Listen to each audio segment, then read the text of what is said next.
നിങ്ങൾക്കറിയാമോ, വൻകിട കമ്പനികൾക്ക് അവരുടെ ബിസിനസ് വളർത്താൻ പണം ആവശ്യമായിട്ട് വരുമ്പോൾ അവർ ബാങ്കുകളെ മാത്രമല്ല സമീപിക്കാറുള്ളത്, നമ്മളെ പോലുള്ള സാധാരണക്കാരെയും സമീപിക്കാറുണ്ട്. അവർ കടം വാങ്ങുന്ന തുക നമ്മൾ എടുക്കുന്നത് പോലെ ചെറുതല്ലാത്തത് കൊണ്ട് തന്നെ ബാങ്ക് FD-യേക്കാൾ ഉയർന്ന പലിശയാണ് നമുക്ക് തരിക. അതായത് ഇവിടെ നമുക്ക് സ്ഥിരവരുമാനം നേടാനുള്ള സുരക്ഷിതമായ ഒരു മാർഗമാണ് ലഭിക്കുന്നത്. സാധാരണക്കാർ ഇതൊക്കെ റിസ്ക് കൂടുതലാണ്, അല്ലെങ്കിൽ എങ്ങനെ നിക്ഷേപിക്കുമെന്നൊക്കെ അറിയാത്തത് കൊണ്ട് ഇത്തരം അവസരങ്ങൾ പ്രയോജനപ്പെടുത്താറില്ല. എന്നാൽ ഇന്ന് ഞാൻ നിങ്ങൾക്ക് എങ്ങനെ ഈ ഇൻകം സ്ട്രീം പ്രയോജനപ്പെടുത്താമെന്ന് മനസ്സിലാക്കി തരാം. കടം നൽകുമ്പോൾ അവർ നമുക്ക് നൽകുന്ന ഉറപ്പ് കത്തിനെയാണ് നമ്മൾ ബോണ്ട് എന്ന് പറയാറുണ്ട്. ബോണ്ട് പലവിധമുണ്ട്. ഗവൺമെന്റ് ബോണ്ടുകളുണ്ട്, റിസർവ് ബാങ്ക് ബോണ്ടുകളുണ്ട്, പൊതുമേഖലാ സ്ഥാപനങ്ങളുടെ ബോണ്ടുകൾ, അങ്ങനെ ഒരു വലിയ നിര തന്നെ ഉണ്ട്. ഇവയെല്ലാം വളരെ സുരക്ഷിതമാണെങ്കിലും സാധാരണക്കാരായ നിക്ഷേപകരെ സംബന്ധിച്ച പലിശ നിരക്ക് അല്പം കുറവായിരിക്കും. അതുകൊണ്ട് നമുക്ക് കൂടുതൽ പലിശ ലഭിക്കുന്ന നോൺ കൺവേർട്ടബിൾ ഡിബഞ്ചർ ആണ് ഇപ്പോൾ നോക്കുന്നത്. ഇത് തിരഞ്ഞെടുക്കാനുള്ള പ്രധാന കാരണം ഇതിൽ നിന്ന് കിട്ടുന്ന പലിശ മാസം തോറുമോ 3 മാസം കൂടുമ്പോഴോ വർഷത്തിൽ ഒരിക്കലോ അക്കൗണ്ടിൽ എത്തുന്ന രീതിയിൽ നമുക്ക് സെറ്റ് ചെയ്യാം. കൃത്യമായ ഒരു മാസം വരുമാനം ആഗ്രഹിക്കുന്നവർക്ക് ഇത് വലിയൊരു പ്ലസ് ആണ്. ആദ്യം NCDയുടെ കൺസെപ്റ്റ് ഒരു ഉദാഹരണം വെച്ച് മനസ്സിലാക്കാം. ഇപ്പോൾ നിങ്ങളുടെ ഒരു കൂട്ടുകാരൻ പുതിയൊരു ബിസിനസ് തുടങ്ങുകയാണെന്ന് വിചാരിക്കുക. അയാൾക്ക് അതിലേക്ക് ഒരു 10,000 രൂപ ആവശ്യമുണ്ട്. നിങ്ങൾ ആ പണം അവന്റെ കയ്യിൽ കൊടുക്കുന്നു. പകരം വർഷത്തിൽ 10% പലിശ തരാമെന്നും 3 വർഷം കഴിഞ്ഞ് ഈ മുതൽ തുക കൃത്യമായി തിരികെ തരാമെന്നും അവൻ സമ്മതിക്കുന്നു. അങ്ങനെയെങ്കിൽ അടുത്ത 3 വർഷത്തേക്ക് ഓരോ വർഷവും അയാൾ നിങ്ങൾക്ക് 1000 രൂപ വീതം പലിശയായി തരും. 3 വർഷം പൂർത്തിയാകുമ്പോൾ നിങ്ങൾ ആദ്യം കൊടുത്ത ആ 10,000 രൂപയും അയാൾ നിങ്ങൾക്ക് കൃത്യമായി തിരികെ ഏൽപ്പിക്കും. കൃത്യമായി ഇതേ രീതിയിലാണ് ഒരു NCDയും പ്രവർത്തിക്കുന്നത്. വ്യത്യാസം ഇത്രമാത്രം: ഇവിടെ നമ്മൾ പണം കൊടുക്കുന്നത് ഒരു കൂട്ടുകാരനല്ല, പകരം ഒരു വലിയ കമ്പനിക്കാണ്. ഇതിലെ നോൺ കൺവേർട്ടബിൾ എന്ന് പറയാൻ കാരണം, തുടക്കത്തിലെ പറഞ്ഞതുപോലെ ഈ കടപ്പത്രങ്ങൾ പിന്നീട് കമ്പനിയുടെ ഓഹരികളോ ഷെയറുകളോ ആയി മാറ്റാൻ നമുക്ക് കഴിയില്ല. തുടക്കം മുതൽ ഒടുക്കം വരെ ഇതൊരു വായ്പയായി തന്നെ തുടരും. അതുകൊണ്ട് തന്നെ സാധാരണ സ്റ്റോക്കുകളെയോ ഷെയറുകളെയോ പോലെ ഇതിലെ വരുമാനത്തിൽ വലിയ കയറ്റിറക്കങ്ങൾ ഉണ്ടാകില്ല. നിങ്ങൾക്ക് ലഭിക്കുന്ന ലാഭം എപ്പോഴും കൃത്യവും മുൻകൂട്ടി അറിയാൻ കഴിയുന്നതുമായിരിക്കും. ഇനി ഒരു NCD എങ്ങനെയാണ് കൃത്യമായി പ്രവർത്തിക്കുന്നതെന്ന് വളരെ സിമ്പിൾ ആയിട്ട് ഘട്ടം ഘട്ടമായിട്ട് നോക്കാം. ആദ്യമേ തന്നെ മുത്തൂറ്റ് ഫിനാൻസ്, ടാറ്റ ക്യാപിറ്റൽ അല്ലെങ്കിൽ മറ്റു പൊതുമേഖലാ സ്ഥാപനങ്ങൾ പോലുള്ള വലിയ കമ്പനികൾക്ക് അവരുടെ ബിസിനസ് ആവശ്യങ്ങൾക്ക് പണം ആവശ്യമായിട്ട് വരും. അവർ ഈ പണം സമാഹരിക്കാനായിട്ട് പൊതുജനങ്ങൾക്കായി NCDകൾ പുറത്തിറക്കും. ഒന്നുകിൽ ഒരു പുതിയ IPO വഴിയോ അല്ലെങ്കിൽ നേരിട്ട് സ്റ്റോക്ക് എക്സ്ചേഞ്ചുകൾ വഴിയോ നമുക്കിത് നിക്ഷേപിക്കാം. നമ്മൾ ഒരു നിശ്ചിത തുക ഇതിൽ ഇൻവെസ്റ്റ് ചെയ്യുമ്പോൾ കമ്പനി നമുക്ക് കൃത്യമായ ഇടവേളകളിൽ പലിശ തന്നു തുടങ്ങും. നമ്മൾ തിരഞ്ഞെടുക്കുന്ന ഓപ്ഷൻ അനുസരിച്ച് ഇത് മാസത്തിലോ 3 മാസത്തിലൊരിക്കലോ അല്ലെങ്കിൽ വർഷത്തിലൊരിക്കലോ ആയിരിക്കും ലഭിക്കുക. അവസാനം നമ്മൾ വെച്ച കാലാവധി അത് 2 വർഷമാകാം, 3 വർഷമാകാം. പൂർത്തിയാകുമ്പോൾ നമ്മൾ നിക്ഷേപിച്ച മുഴുവൻ മുതലും നമ്മുടെ ബാങ്ക് അക്കൗണ്ടിലേക്ക് കമ്പനി സുരക്ഷിതമായി തിരികെ അയച്ചു തരും. ഇതൊരു ചെറിയ കണക്ക് വെച്ച് നോക്കാം. അപ്പോൾ നമുക്ക് കൂടുതൽ ക്ലാരിറ്റി കിട്ടും. ഇപ്പോൾ നിങ്ങൾ സറ്റിൻ ഫിൻസർ കമ്പനിയുടെ ഒരു NCDയിൽ 1 ലക്ഷം രൂപ നിക്ഷേപിക്കുന്നു എന്ന് വിചാരിക്കുക. അവർ നിങ്ങൾക്ക് വർഷത്തിൽ 11% പലിശയാണ് വാഗ്ദാനം ചെയ്യുന്നത്. 36 മാസത്തെ, അതായത് 3 വർഷത്തെ കാലാവധിയിലേക്ക് മന്ത്ലി പേ ഔട്ട് ഓപ്ഷനിലാണ് നിങ്ങൾ ഇത് എടുക്കുന്നത്. അങ്ങനെയെങ്കിൽ എന്താണ് സംഭവിക്കുക? നിങ്ങൾക്ക് ഓരോ മാസവും ഏകദേശം 917 രൂപ വീതം പലിശയായി അക്കൗണ്ടിൽ വരും. ഇങ്ങനെ 36 മാസം കഴിയുമ്പോൾ പലിശ ഇനത്തിൽ മാത്രം നിങ്ങൾക്ക് ഏകദേശം 33,000 രൂപ ലാഭം ലഭിക്കും. ഇത് കൂടാതെ ഈ 3 വർഷത്തെ കാലാവധി കഴിയുമ്പോൾ നിങ്ങൾ ആദ്യം നിക്ഷേപിച്ച ആ 1 ലക്ഷം രൂപ മുഴുവനായും നിങ്ങളുടെ അക്കൗണ്ടിലേക്ക് തിരികെ എത്തുകയും ചെയ്യും. ഇനി നമ്മുടെ മനസ്സിൽ വരുന്ന അടുത്ത ചോദ്യം: നമ്മൾ സാധാരണ പണം ഇടുന്ന മറ്റ് നിക്ഷേപങ്ങളുമായി നോക്കുമ്പോൾ ഈ NCD എങ്ങനെ പ്രയോജനപ്പെടുന്നു? ഇത് നമുക്ക് ലളിതമായിട്ടുള്ള കമ്പാരിസൺ വഴി നോക്കാം. ആദ്യത്തേത് നമ്മുടെ സാധാരണ സേവിങ്സ് അക്കൗണ്ട് ആണ്. ഇതിൽ നിന്ന് നമുക്ക് വർഷം വെറും 3 മുതൽ 4% വരെ മാത്രമേ പലിശ കിട്ടുന്നുള്ളൂ. സുരക്ഷിതത്വം വളരെ കൂടുതലാണ്. എപ്പോൾ വേണമെങ്കിലും പണം എടുക്കാം. പക്ഷെ വരുമാനം വളരെ കുറവാണ്.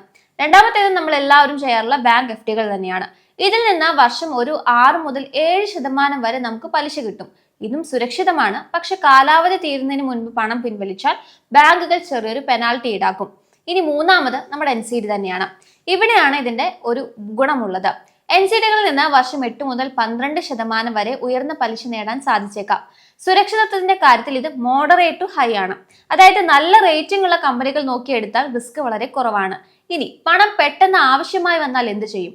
നമ്മൾ നേരത്തെ പറഞ്ഞതുപോലെ ഇവ സ്റ്റോക്ക് മാർക്കറ്റിൽ ലിസ്റ്റ് ചെയ്തിട്ടുള്ളതിനാൽ എക്സ്ചേഞ്ച് വഴി വിറ്റ് പണമാക്കാൻ സാധിക്കും. നാലാമത്തെ ഓപ്ഷൻ ഓഹരി വിപണി തന്നെയാണ്.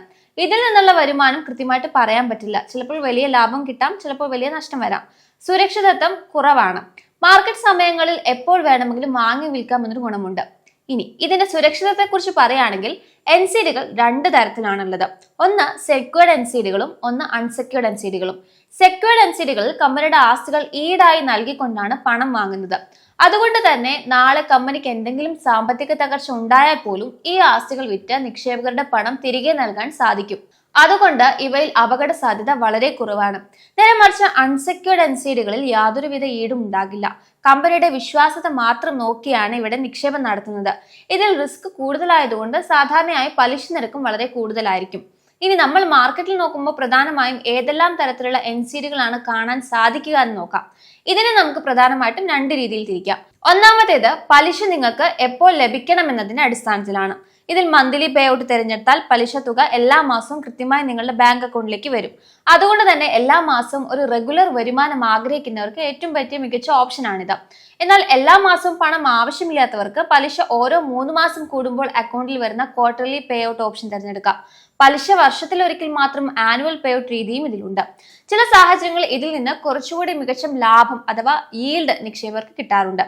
ഇതൊന്നും അല്ലാത്ത ഇടയ്ക്ക് പലിശയൊന്നും വാങ്ങാതെ നിങ്ങളുടെ പലിശ തുക അവിടെ കിടന്ന് കോമ്പൗണ്ട് ചെയ്ത് കാലാവധി പൂർത്തിയാകുമ്പോൾ മുതലും പലിശയും ചേർത്ത് ഒന്നിച്ച് വലിയൊരു തുകയായി തിരികെ തരുന്ന രീതിയാണ് ക്യുമുലേറ്റീവ് അല്ലെങ്കിൽ അറ്റ് മെച്യൂരിറ്റി ഓപ്ഷൻ.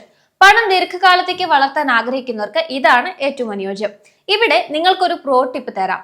നിങ്ങൾ ജോലിയിൽ നിന്ന് വിരമിച്ച ആളുകളോ അല്ലെങ്കിൽ ഒരു സ്ഥിര വരുമാനം ആഗ്രഹിക്കുന്നവരാണെങ്കിൽ കണ്ണും പൂട്ടി മന്ത്ലി പേ ഔട്ടാണ് തിരഞ്ഞെടുക്കാവുന്നത്. അതല്ല കുട്ടികളുടെ വിദ്യാഭ്യാസം പോലുള്ള ഭാവിയിലെ ആവശ്യങ്ങൾക്കായിട്ടാണ് ഇൻവെസ്റ്റ് ചെയ്യുന്നതെങ്കിൽ ആനുവൽ അല്ലെങ്കിൽ ക്യുമുലേറ്റീവ് ഓപ്ഷൻ തിരഞ്ഞെടുക്കുന്നതാണ് കൂടുതൽ ലാഭകരം. ഇനി രണ്ടാമതായി ഇതിനെ തിരിക്കുന്നത് സുരക്ഷിതത്തിന്റെ അടിസ്ഥാനത്തിലാണ്. അതിൽ ഒന്നാമത്തേത് സെക്യൂർഡ് എൻസിഡികളാണ്. നമ്മൾ നേരത്തെ പറഞ്ഞതുപോലെ ഇവ കമ്പനികളുടെ ആസ്തികളുടെ ഈടിന്മേലാണ് പുറത്തിറക്കുന്നത്. അതുകൊണ്ട് നാളെ കമ്പനി പൂട്ടേണ്ടി വന്നാൽ പോലും നിങ്ങളുടെ പണം തിരികെ തരുന്നതിലാണ് ഇവിടെ ആദ്യ പ്രയോറിറ്റി ലഭിക്കുന്നത്. അതുകൊണ്ട് തന്നെ ഇതിൽ റിസ്ക് വളരെ കുറവാണ്. രണ്ടാമത്തേത് അൺസെക്യൂർഡ് എൻസിഡികളാണ്. ഇവയ്ക്ക് പ്രത്യേക ഈടൊന്നും ഉണ്ടാകില്ല. പക്ഷേ ഈ അധിക റിസ്ക് എടുക്കുന്നത് കൊണ്ട് തന്നെ കമ്പനികൾ ഇതിന് ഉയർന്ന പലിശ നിരക്ക് വാഗ്ദാനം ചെയ്യും. അതുകൊണ്ട് നിങ്ങൾ ഏതൊരു പ്ലാറ്റ്ഫോം വഴി ഇൻവെസ്റ്റ് ചെയ്യുകയാണെങ്കിലും പണം മുടക്കുന്നതിന് മുൻപ് അത് സെക്യൂർഡ് ആണോ അൺസെക്യൂർഡ് ആണോ എന്ന് ടാഗ് നോക്കി ഉറപ്പുവരുത്താൻ ഒട്ടും മറക്കരുത്. ഈ എൻസിഡികളുടെ പ്രധാന സവിശേഷതകൾ ഇനി നോക്കാം. കമ്പനികൾ അവരുടെ പബ്ലിക് ഇഷ്യൂ വഴി പുറത്തിറക്കുമ്പോൾ നമുക്കിത് നേരിട്ട് അപേക്ഷിച്ചു വാങ്ങാം. അതുകൂടാതെ സ്റ്റോക്ക് മാർക്കറ്റ് ലിസ്റ്റ് ചെയ്യുന്നതുകൊണ്ട് കാലാവധി തീരുന്നതിന് മുൻപ് തന്നെ ആവശ്യമെങ്കിൽ നമുക്കിത് ഓഹരി വിപണി വഴി വിറ്റ് പണമാക്കാനും സാധിക്കും. അതായത് ഇതിൽ നല്ല ലിക്വിഡിറ്റി ഉണ്ട്. സാധാരണയായി ഇതിന് ഒരു സ്ഥിരമായ പലിശ നിരക്കായിരിക്കും കമ്പനികൾ വാഗ്ദാനം ചെയ്യുന്നത്. ഈ പലിശ നമുക്ക് മാസത്തിലോ വർഷത്തിലോ കൃത്യമായ ഇടവേളകളിൽ വാങ്ങാം, അല്ലെങ്കിൽ കാലാവധി തീരുമ്പോൾ മുതലിനോടൊപ്പം ഒന്നിച്ചും വാങ്ങാം. നിങ്ങൾക്ക് ഇതിൽ എങ്ങനെ നിക്ഷേപിക്കാമെന്ന് നോക്കാം.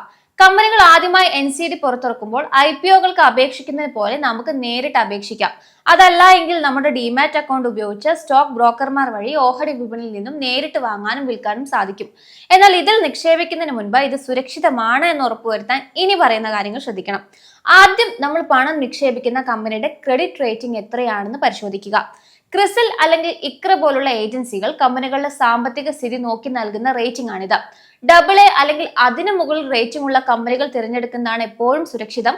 അതുപോലെ കമ്പനിയുടെ കടബാധ്യതകൾ എത്രത്തോളം ഉണ്ട്, കമ്പനിക്ക് കൃത്യമായി ലാഭം ഉണ്ടാക്കാൻ സാധിക്കുന്നുണ്ടോ, കിട്ടാക്കടങ്ങളുണ്ടോ തുടങ്ങിയ സാമ്പത്തിക കാര്യങ്ങളും നമ്മൾ നിർബന്ധമായിട്ടും പരിശോധിച്ചിരിക്കണം. കമ്പനിയുടെ ഇൻട്രസ്റ്റ് കവറേജ് റേഷ്യോ കൂടുതലാണെങ്കിൽ അതിനർത്ഥം കമ്പനിക്ക് പലിശ കൃത്യമായി നൽകാനുള്ള ശേഷി ഉണ്ട് എന്ന് തന്നെയാണ്. അവസാനമായി ഇതിന്റെ നികുതിയെ കുറിച്ച് നോക്കാം. എൻസിഡിയിൽ നിന്ന് ലഭിക്കുന്ന പലിശ വരുമാനം നിങ്ങളുടെ മറ്റു വരുമാനങ്ങളുടെ കൂടെ ചേർത്ത് നിങ്ങൾ ഏത് ടാക്സ് സ്ലാബിലാണോ വരുന്നത് അതിനനുസരിച്ച് നികുതി നൽകേണ്ടി വരും. എന്നാൽ നിങ്ങളുടെ എൻസിഡി ഡിമാറ്റ് രൂപത്തിലാണ് ഉള്ളതെങ്കിൽ ഇതിന്റെ പലിശയിൽ നിന്ന് TDS കമ്പനികൾ ഈടാക്കില്ല എന്നൊരു പ്രത്യേകതയുണ്ട്. ചുരുക്കത്തിൽ ബാങ്ക് FDയേക്കാൾ ഉയർന്ന പലിശ ആഗ്രഹിക്കുന്നവർക്കും എന്നാൽ കൃത്യമായ പ്ലാനിങ്ങോടെ സുരക്ഷിതമായി നിക്ഷേപിക്കാൻ താല്പര്യമുള്ളവർക്കും മികച്ച റേറ്റിംഗ് ഉള്ള കമ്പനികളുടെ സെക്യൂർഡ് എൻസിഡികൾ നല്ലൊരു നിക്ഷേപ മാർഗമാണ്.